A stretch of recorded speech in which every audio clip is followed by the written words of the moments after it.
What's up, YouTube? This is Too Raw for TV. So, I want to talk about something that I saw Colin Cowherd speak on yesterday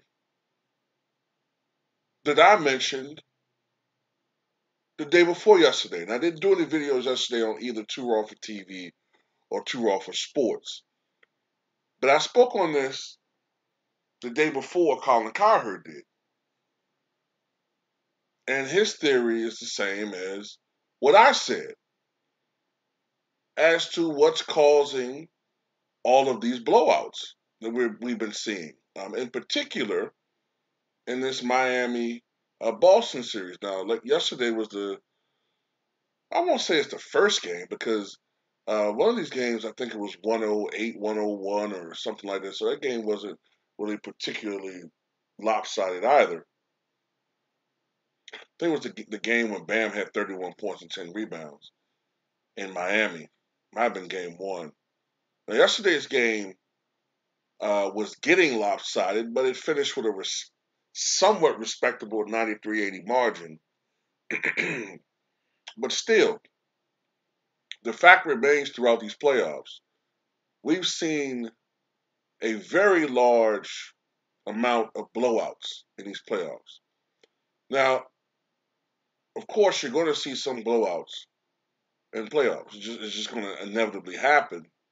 But usually, as you go further in the playoffs, they become rarer and rarer as you're seeing better teams compete, um, or even teams, I guess I should say, compete for the championship or compete in the goal for a championship rather than earlier on when you have more lopsided series where you expect something like that.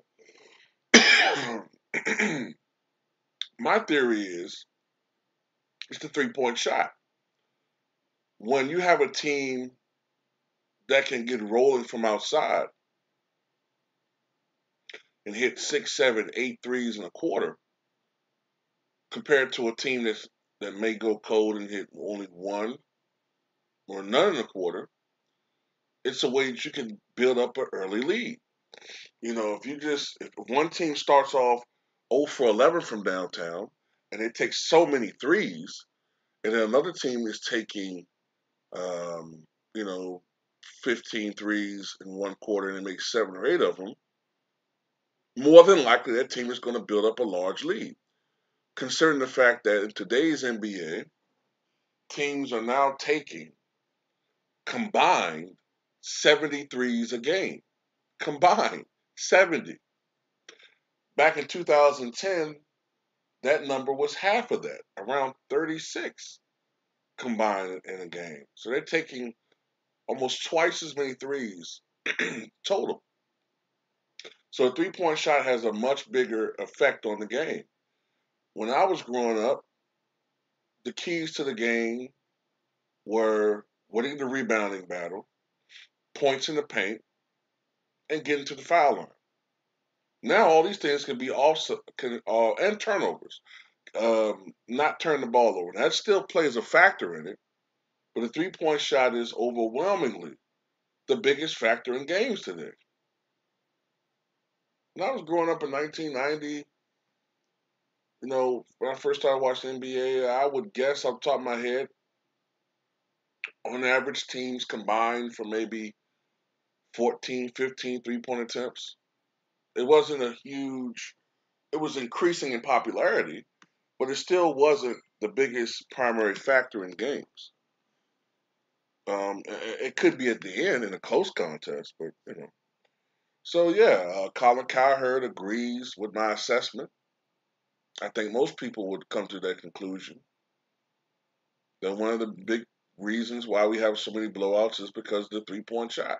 Once a team gets rolling with that shot, it's over for the most part. Unless they get cold and then the other team gets hot, as we can see at times. But if a team hits 18, 19, 20, threes in a game, another team only hits 4 or 5, it's going to be mighty difficult to offset that. I mean, you're going to have to that team's going to have to make it up with points in the paint, rebounding, defense. Well, generally speaking, if you're giving up that many threes, you're not playing that great a defense anyway. But you know what I'm trying to say. Points in the paint, getting to the foul line, maybe 20, 25 times more than the other team. It's going to take a lot of things going in your favor to offset that. And it doesn't happen all the time. So, yeah, of course, we're going to see more and more blowouts. We've been seeing this over the past 7, 8 years. More and more blowouts. And every time we see these blowouts, what's the thing that we see? One team hitting a lot of threes. So, anyway, tell me what you guys think.